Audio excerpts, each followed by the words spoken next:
একটি গরিব কুকুর পাটা চিরা জামা কাপড় পরে রাস্তা দিয়ে হাঁটছিল।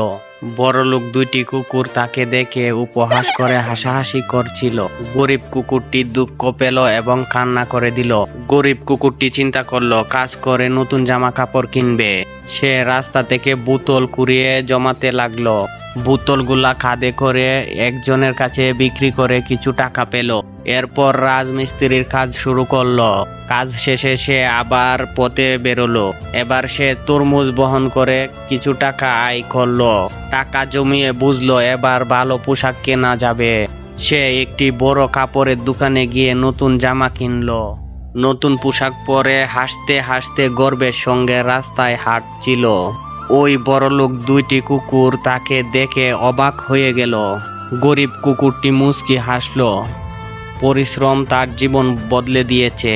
বন্ধুরা, এই গরিব কুকুরটির জন্য তো একটা লাইক হবে।